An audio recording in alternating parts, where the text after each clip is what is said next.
ॐ श्रीगणेशाय नमः। अथ श्रीमुण्डमाला तन्त्र अन्तर्गत दुर्गा कवचम्। श्रीशिव उवाच शृणु देवि प्रवक्ष्यामि अप्रकाश्यं महीतले श्रुत्वा पठित्वा कवचं सर्वसिद्धिमवाप्नुयात्। पार्वतीमस्तकं पातु कपालं जगदम्बिका कपालं चापि गण्डं च दुर्गा पातु महेश्वरी विश्वेश्वरी सदा पातु नेत्रं च शिवसुन्दरी कर्णौ नारायणी पातु मुखं नीलसरस्वती कण्ठं मे विजया पातु वक्षोमूलं शिवप्रिया नाभिदेशं जगद्धात्री जगदानन्दवल्लभा हृदयं चण्डिका पातु बाहु परमदेवता केशाश्च पञ्चमी विद्या सभायां पातु भैरवी नित्यानन्दाय सह पातु लिङ्गं लिङ्गेश्वरी सदा भवानी पातु मे पुत्रं पत्नी मे पातु दक्षजा कामाख्या देहकमलं पातु नित्यं नभोगतं महाकुण्डलिनी नित्यं पातु मे जठरं शिवा वहनिजाया सदा यज्ञं पातु कर्म स्वधा पुनः अरण्ये विजने पातु दुर्गा देवी रणे वने जले पातु जगन्माता देवी त्रिभुवनेश्वरी इत्येवं कवचं देवी दुर्गेयं राजमोहनम् जपेन्मन्त्रं क्षितितले वश्यं याति महीपतिः पूजया वरया भक्त्या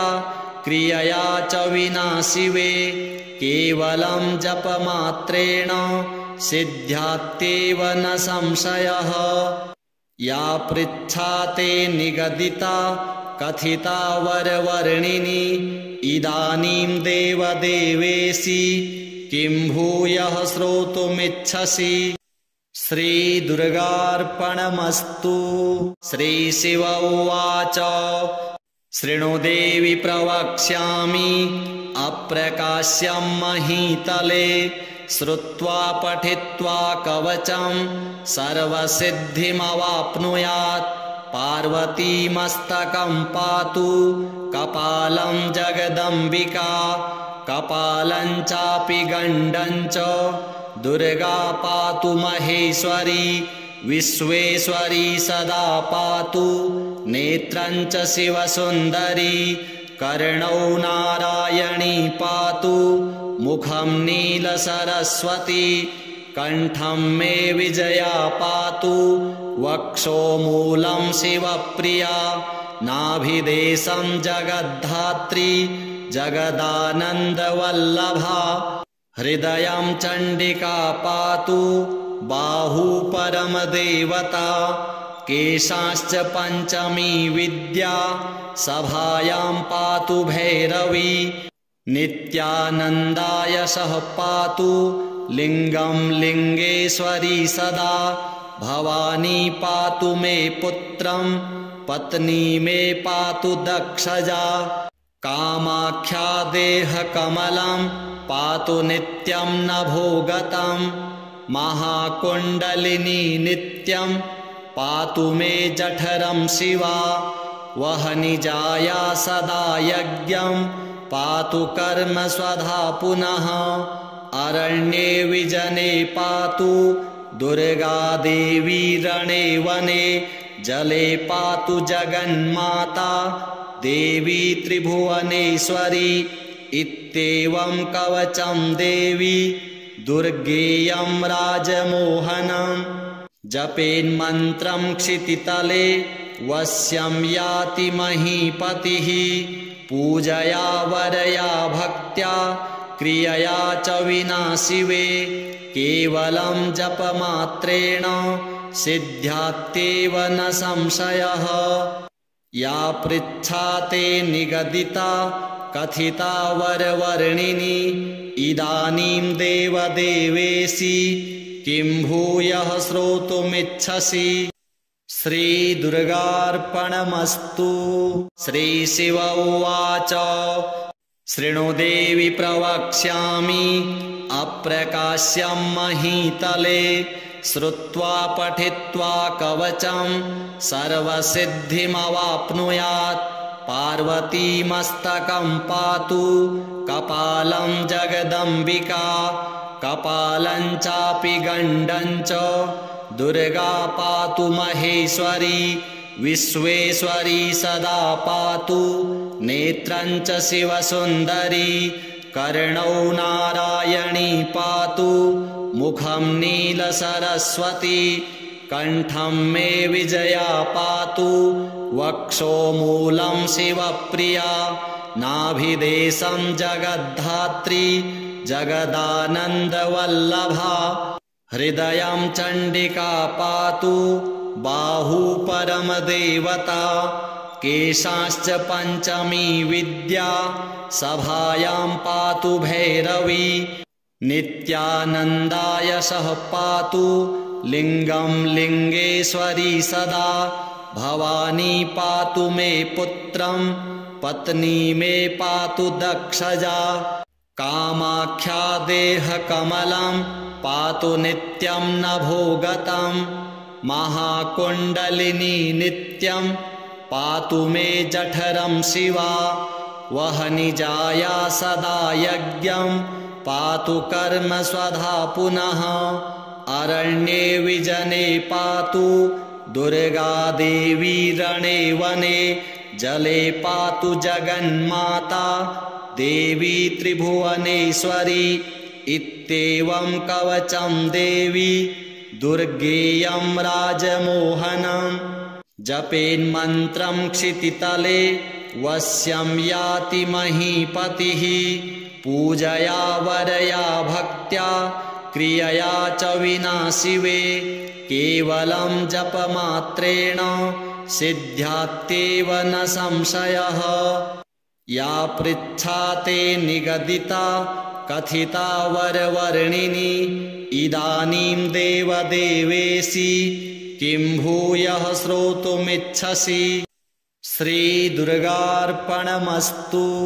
श्रीशिव उवाच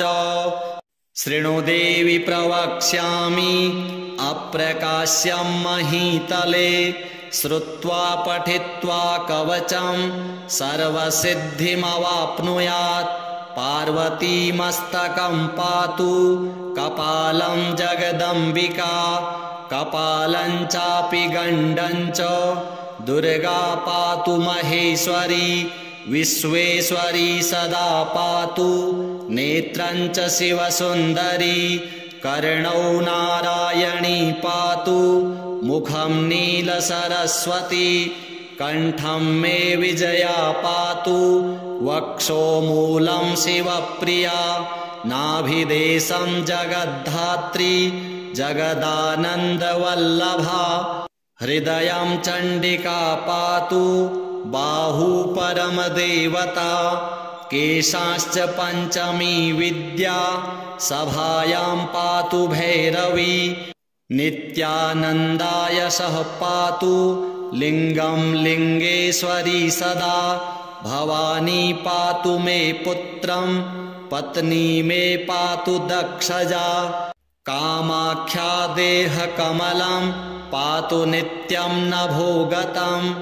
महाकुण्डलिनी नित्यं पातु मे जठरं शिवा वह्निजाया सदा यज्ञं पातु कर्म स्वधा पुनः अरण्ये विजने पातु दुर्गा देवी रणे वने जले पातु जगन्माता देवी त्रिभुवनेश्वरी इत्येवं कवचं देवी दुर्गेयं राजमोहनं जपेन्मन्त्रं क्षितितले वश्यं याति महीपतिः पूजया वरया भक्त्या क्रियया च विना शिवे केवलं जपमात्रेण सिद्ध्यात्येव न संशयः। या पृच्छा ते निगदिता कथिता वरवर्णिनी इदानीं देवदेवेशि किं भूयः श्रोतुमिच्छसि। श्रीदुर्गार्पणमस्तु। श्रीशिव उवाच शृणु देवि प्रवक्ष्यामि अप्रकाश्यं महीतले श्रुत्वा पठित्वा कवचं सर्वसिद्धिमवाप्नुयात्। पार्वती मस्तकं पातु कपालं जगदम्बिका कपालं चापि गण्डं च दुर्गा पातु महेश्वरी विश्वेश्वरी सदा पातु नेत्रं च शिवसुन्दरी कर्णौ नारायणी पातु मुखं नीलसरस्वती कंठं मे विजया पातु वक्षोमूलं शिवप्रिया नाभिदेशं जगद्धात्री जगदानन्दवल्लभा हृदयं चण्डिका पातु बाहु परमदेवता केशाश्च पञ्चमी विद्या सभायां पातु भैरवी नित्यानन्दाय सह पातु लिंगं लिंगेश्वरी सदा भवानी पातु मे पुत्रं पत्नी मे पातु दक्षजा कामाख्या देहकमलं पातु नित्यं नभोगतं महाकुण्डलिनी नित्यं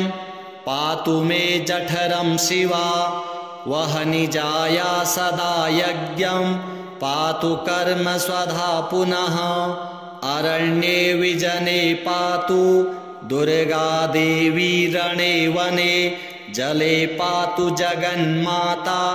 देवी त्रिभुवनेश्वरी इत्येवं कवचं देवी दुर्गेयं राजमोहनं जपेन्मन्त्रं क्षितितले वश्यं याति महीपतिः पूजया वरया भक्त्या क्रियया च विना शिवे केवलं जपमात्रेण सिद्ध्यात्येव न संशयः। या पृच्छा ते निगदिता कथिता वरवर्णिनी इदानीं देवदेवेशि किं भूयः श्रोतुमिच्छसि। श्रीदुर्गार्पणमस्तु। श्रीशिव उवाच शृणु देवि प्रवक्ष्यामि अप्रकाश्यं महीतले श्रुत्वा पठित्वा कवचं सर्वसिद्धिमवाप्नुयात्। पार्वती मस्तकं पातु कपालं जगदम्बिका कपालं चापि गण्डं च दुर्गा पातु महेश्वरी विश्वेश्वरी सदा पातु नेत्रं च शिवसुन्दरी कर्णौ नारायणी पातु मुखं नीलसरस्वती कंठं मे विजया पातु वक्षोमूलं शिवप्रिया नाभिदेशं जगद्धात्री जगदानन्दवल्लभा हृदयं चण्डिका पातु बाहु परमदेवता केशाश्च पञ्चमी विद्या सभायां पातु भैरवी नित्यानन्दाय सह पातु लिंगं लिंगेश्वरी सदा भवानी पातु मे पुत्रं पत्नी मे पातु दक्षजा कामाख्या देहकमलं पातु नित्यं नभोगतं महाकुण्डलिनी नित्यं पातु मे जठरं शिवा वह्निजाया सदा यज्ञं पातु कर्म स्वधा पुनः अरण्ये विजने पातु दुर्गा देवी रणे वने जले पातु जगन्माता देवी त्रिभुवनेश्वरी इत्येवं कवचं देवी दुर्गेयं राजमोहनं जपेन्मन्त्रं क्षितितले वश्यं याति महीपतिः पूजया वरया भक्त्या क्रियया च विना शिवे केवलं जपमात्रेण सिद्ध्यात्येव न संशयः। या पृच्छा ते निगदिता कथिता वरवर्णिनी इदानीं देवदेवेशि किं भूयः श्रोतुमिच्छसि। श्रीदुर्गार्पणमस्तु। श्रीशिव उवाच शृणु देवि प्रवक्ष्यामि अप्रकाश्यं महीतले श्रुत्वा पठित्वा कवचं सर्वसिद्धिमवाप्नुयात्। पार्वतीमस्तकं पातु कपालं जगदम्बिका कपालं चापि गण्डं च दुर्गा पातु महेश्वरी विश्वेश्वरी सदा पातु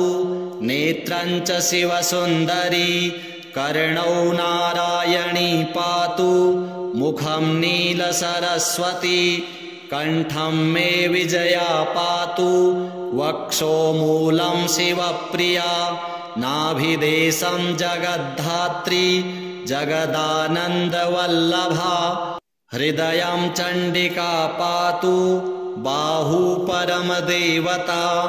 केशाश्च पञ्चमी विद्या सभायां पातु भैरवी नित्यानन्दाय सह पातु लिङ्गं लिङ्गेश्वरी सदा भवानी पातु मे पुत्रं पत्नी मे पातु दक्षजा कामाख्या देहकमलं पातु नित्यं नभोगतं महाकुण्डलिनी नित्यं पातु मे जठरं शिवा वहनिजाया सदा यज्ञं पातु कर्म स्वधा पुनः अरण्ये विजने पातु दुर्गा देवी रणे वने जले पातु जगन्माता देवी त्रिभुवनेश्वरी इत्येवं कवचं देवी दुर्गेयं राजमोहनं जपेन्मन्त्रं क्षितितले वश्यं याति महीपतिः पूजया वरया भक्त्या क्रियया च विना शिवे केवलं जपमात्रेण सिद्ध्यात्येव न संशयः। या पृच्छा ते निगदिता कथिता वरवर्णिनी इदानीं देवदेवेशि किं भूयः श्रोतुमिच्छसि। श्रीदुर्गार्पणमस्तु। श्रीशिव उवाच शृणु देवि प्रवक्ष्यामि अप्रकाश्यं महीतले श्रुत्वा पठित्वा कवचं सर्वसिद्धिमवाप्नुयात्। पार्वतीमस्तकं पातु कपालं जगदम्बिका कपालं चापि गण्डं च दुर्गा पातु महेश्वरी विश्वेश्वरी सदा पातु नेत्रं च शिवसुन्दरी कर्णौ नारायणी पातु मुखं नीलसरस्वती कंठं मे विजया पातु वक्षोमूलं शिवप्रिया नाभिदेशं जगद्धात्री जगदानन्दवल्लभा हृदयं चण्डिका पातु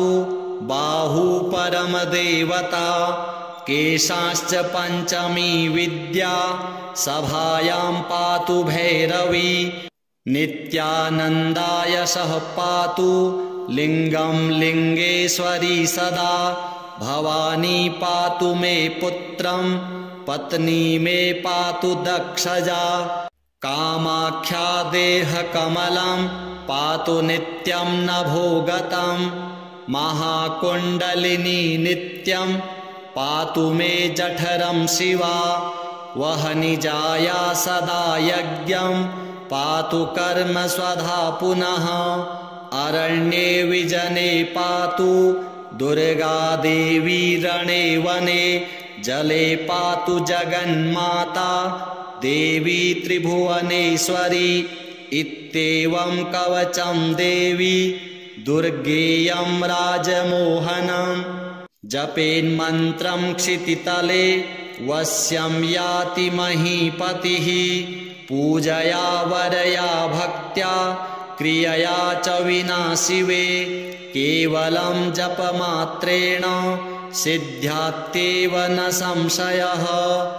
या पृच्छा ते निगदिता कथिता वरवर्णिनी इदानीं देवदेवेशि किं भूयः श्रोतुमिच्छसि। श्रीदुर्गार्पणमस्तु। श्रीशिव उवाच शृणु देवि प्रवक्ष्यामि अप्रकाश्यं महीतले श्रुत्वा पठित्वा कवचं सर्वसिद्धिमवाप्नुयात् पार्वती मस्तकं पातु कपालं जगदम्बिका कपालं चापि गण्डं च दुर्गा पातु महेश्वरी विश्वेश्वरी सदा पातु नेत्रं च शिवसुन्दरी कर्णौ नारायणी पातु मुखं नीलसरस्वती कंठं मे विजया पातु वक्षोमूलं शिवप्रिया नाभिदेशं जगद्धात्री जगदानन्दवल्लभा हृदयं चण्डिका पातु बाहु परमदेवता केशाश्च पञ्चमी विद्या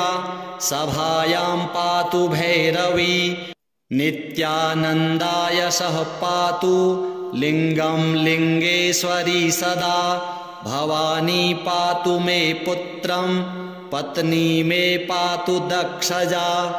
कामाख्या देहकमलं पातु नित्यं नभोगतं महाकुण्डलिनी नित्यं पातु मे जठरं शिवा वहनिजाया सदा यज्ञं पातु कर्म स्वधा पुनः अरण्ये विजने पातु दुर्गा देवी रणे वने जले पातु जगन्माता देवी त्रिभुवनेश्वरी इत्येवं कवचं देवी दुर्गेयं राजमोहनं जपेन्मन्त्रं क्षितितले वश्यं याति महीपतिः पूजया वरया भक्त्या क्रियया च विना शिवे केवलं जपमात्रेण सिद्ध्यात्येव न संशयः या पृच्छा ते निगदिता कथिता वरवर्णिनी इदानीं देवदेवेशि किं भूयः श्रोतुमिच्छसि। श्रीदुर्गार्पणमस्तु। श्रीशिव उवाच शृणु देवि प्रवक्ष्यामि अप्रकाश्यं महीतले श्रुत्वा पठित्वा कवचं सर्वसिद्धिमवाप्नुयात् पार्वती मस्तकं पातु कपालं जगदम्बिका कपालं चापि गण्डं च दुर्गा पातु महेश्वरी विश्वेश्वरी सदा पातु नेत्रं च शिवसुन्दरी कर्णौ नारायणी पातु मुखं नीलसरस्वती कंठं मे विजया पातु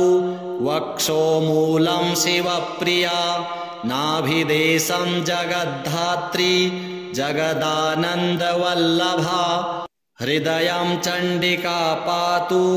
बाहु परमदेवता केशाश्च पञ्चमी विद्या सभायां पातु भैरवी नित्यानन्दाय सह पातु लिंगं लिंगेश्वरी सदा भवानी पातु मे पुत्रं पत्नी मे पातु दक्षजा कामाख्या देहकमलं पातु नित्यं नभोगतं महाकुण्डलिनी नित्यं पातु मे जठरं शिवा वहनिजाया सदा यज्ञं पातु कर्म स्वधा पुनः अरण्ये विजने पातु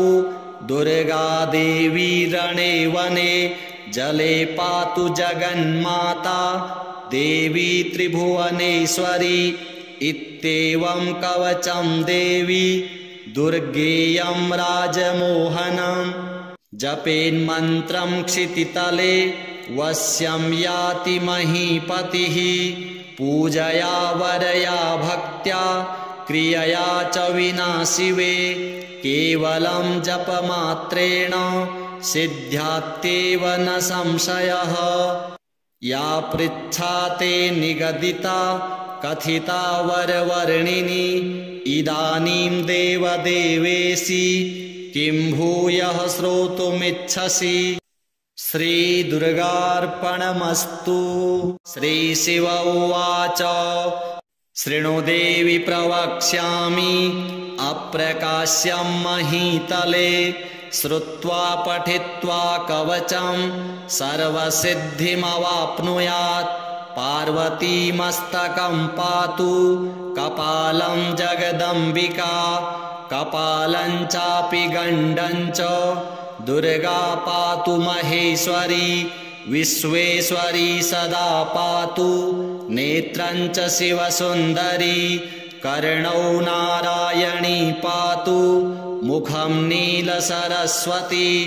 कंठं मे विजया पातु वक्षोमूलं शिवप्रिया नाभिदेशं जगद्धात्री जगदानन्दवल्लभा हृदयं चण्डिका पातु बाहु परमदेवता केशाश्च पञ्चमी विद्या सभायां पातु भैरवी नित्यानन्दाय सह पातु लिङ्गं लिङ्गेश्वरी सदा भवानी पातु मे पुत्रं पत्नी मे पातु दक्षजा कामाख्या देहकमलं पातु नित्यं नभोगतं महाकुण्डलिनी नित्यं पातु मे जठरं शिवा वहनिजाया सदा यज्ञं पातु कर्म स्वधा पुनः अरण्ये विजने पातु दुर्गा देवी रणे वने जले पातु जगन्माता